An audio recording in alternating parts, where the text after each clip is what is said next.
Okay, so the Infinix Zero 8 versus the Infinix Note 7. The Zero 8 and the Note 7 are arguably Infinix's flagship phones. It's kind of similar to Samsung's Note series as well as their S series. You know, they're like the top of the line Samsung phones. So I just thought to myself, why don't we just compare the Note 7 with the Zero 8?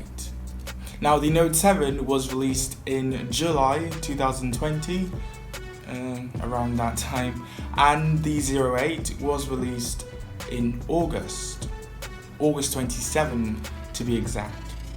So they're about 3 months-ish apart.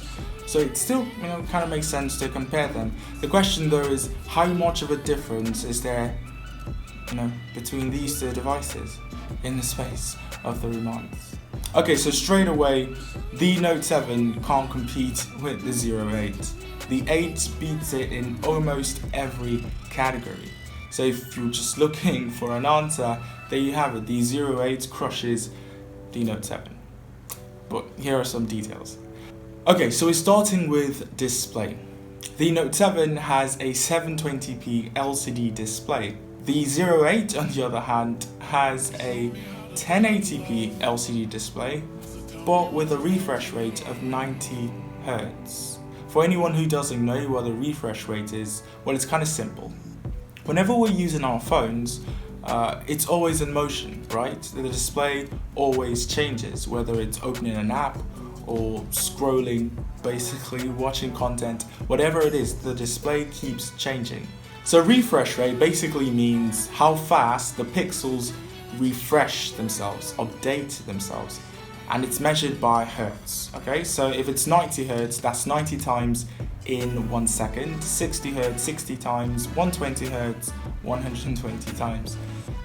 So basically 90 hertz, it's really smooth. You get to see the benefits of a higher refresh rate when you're watching content, when you're scrolling through your phone. Animations, motion on your display is way smoother, and that is kind of a trend, with flagships in 2020. The higher the refresh rate, the better your display is.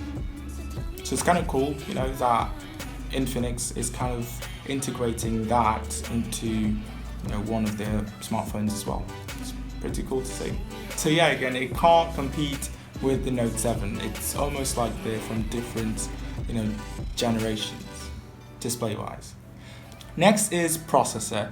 Now, the Infinix Note 7 again really can't compete with the Zero 8. I mean, the Zero 8 has the G90T chipset, while the Infinix Note 7 is stuck with a G70 chipset.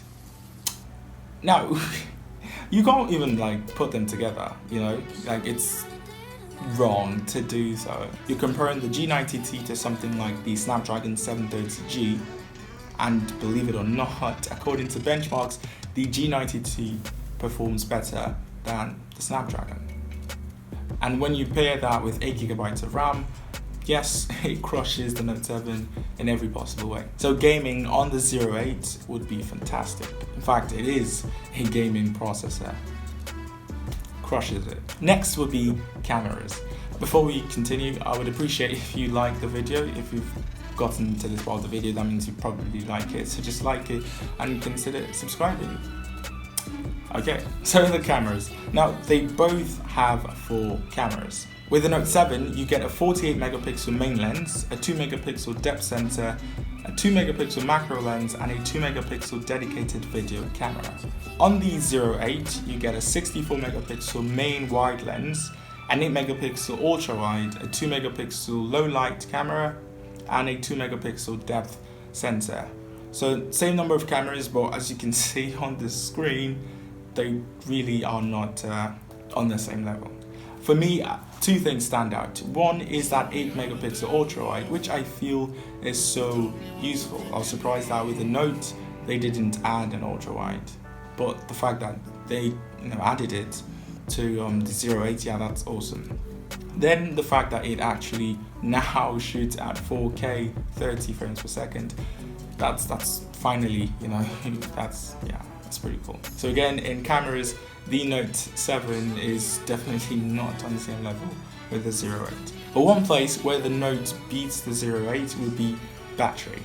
Now, the Note 7 comes with a 5000 mAh battery, but the Zero 8 comes with a 4500 mAh battery, which doesn't seem like, that much of a difference, except the Note 7 has a 720p LCD display, and we know that displays are the major, draw of battery life, while the Infinix Zero 8 has a 1080p 90Hz display.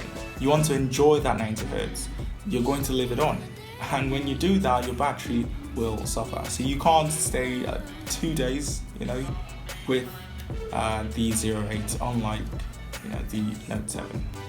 So battery is really the only place where the Note does better than the Zero, I believe. Yeah. Then there are also some really small things, like on the Note we're still stuck with micro USB 2.0, but on the Zero 8 you finally get a USB Type-C port, so that's great. On the Note you also get 18 watt fast charge, but on the Zero 8 you get 33 watt fast charge, so faster charging on the Zero 8 and the Type-C port on it. So that's kind of like the basic, I would say, comparison of these two devices. It's kind of weird, because they're basically 3 months apart, but they feel like they're 3 years apart. It's been a while since Infinix have really listened to everyone and made the changes that we wanted.